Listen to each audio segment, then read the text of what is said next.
We can't use tools. Nico, hang in there, buddy.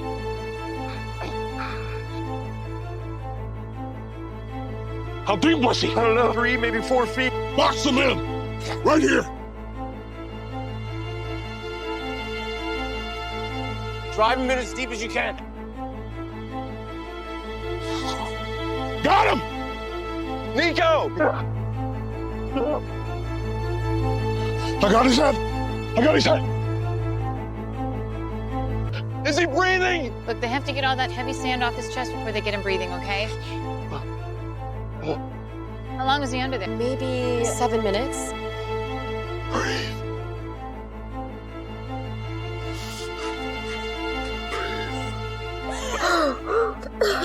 The paramedics were still regretting that they'd lost another life today, when a remark from the deceased woman's sister shocked them both.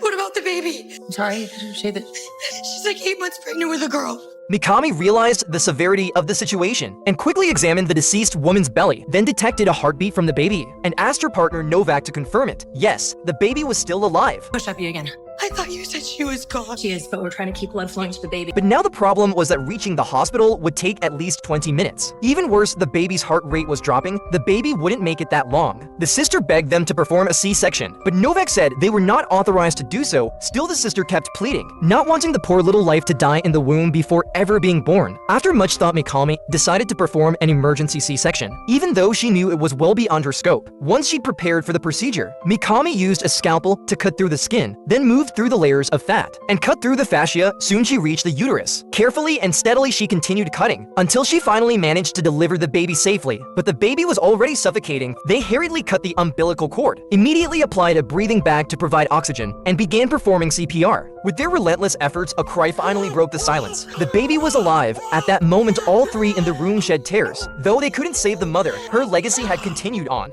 The handyman was electrocuted and collapsed. The woman grabbed a 2x4 and successfully saved the man. However, the firefighters who arrived couldn't help but laugh. Just moments ago, the man was holding a wire, lying on the ground as if he had been electrocuted. The woman picked up the wooden stick, trying to knock the wire out of the man's hand, but the wire seemed stuck to the man's hand, and she couldn't get it off. In a panic, the woman started hitting the man's body repeatedly.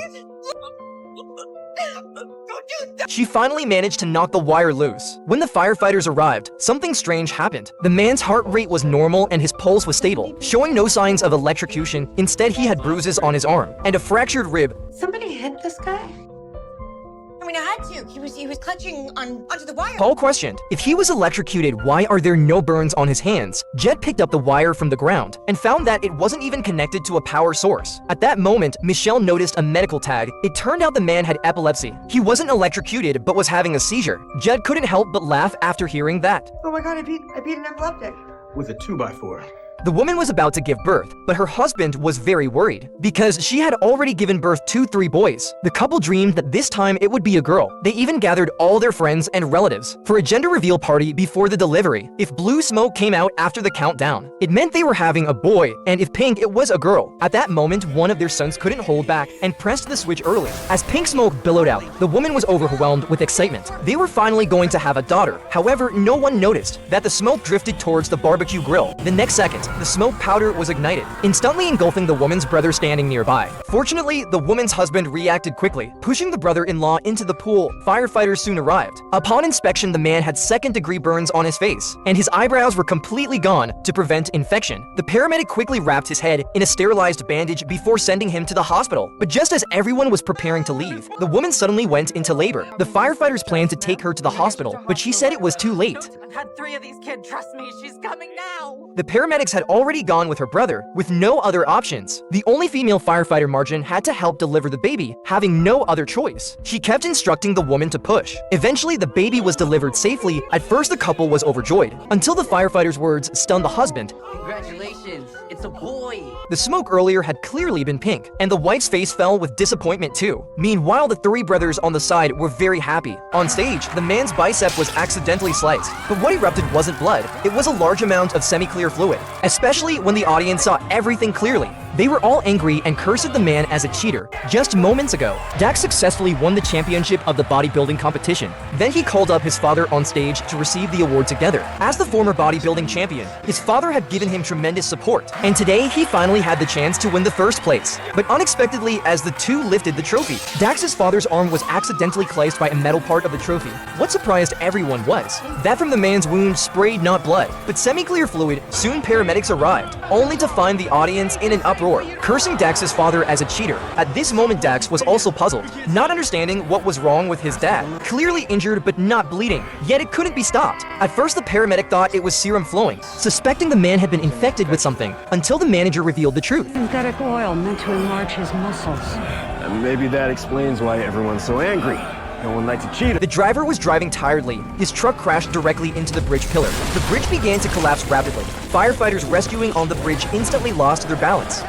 Several people fell directly. The whole scene was a mess. The firefighter who fell on the front of the ambulance woke up quickly. He began calling his teammates nonstop. Eddie broke several ribs from the fall, and Chimney was impaled in his abdomen. And the only one not responding was the captain, Bobby. Chimney woke up the girl on the stretcher, asked her to leave the stretcher to help lighten the load. Then he pulled hard and directly pulled out the rebar. With the help of the girl, the bleeding was temporarily stopped. Soon the less injured were rescued, just as Hen opened the door. The injured Chimney insisted on letting the girl go first. As a result, the girl had just been rescued. The van under the ambulance couldn't hold up and crashed heavily to the ground. The huge inertia directly threw the injured firefighter out. Luckily, he grabbed the edge of the car in time. Otherwise, the consequences would be very bad. On the other side, someone found the captain trapped in a container, but it was surrounded by large rocks. Firefighters quickly called in a large crane. Only then did they move the rocks and rescue the captain. I saw the whole thing from up there. He hit someone. What? Swerved to miss a woman walking in the street, but he hit her.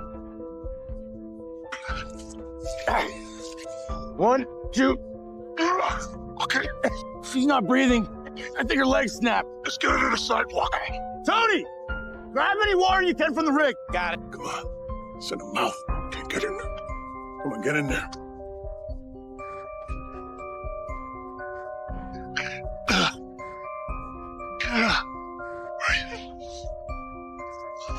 Where's Elmo? What do we got?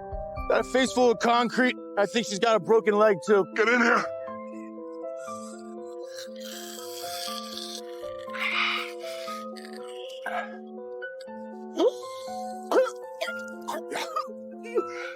A man was hanging several stories up on a glass office building. The building manager called in firefighters, saying the man might be about to climb over the 26th floor. Casey told the team he was stunt climbing, then immediately took the team to the 30th floor. Casey found that the glass was half an inch thick. He instructed the team on how to cut the window out. Mount, do the same for Gallo on that window. Copy. We'll flank him. I want everyone anchored off to these support beams. Yeah? Copy that. At this point, the man was about to climb to the 30th floor. People in the building were all nervously watching from behind. The glass on the man's left side was successfully cut open. The firefighter preparing for the rescue were somewhat afraid, paused on the job looking out. Kit, what are you doing? Come here. The glass on the man's other side was also cut open. Another firefighter quickly pulled the man inside, both tackling him down for cops to arrest him.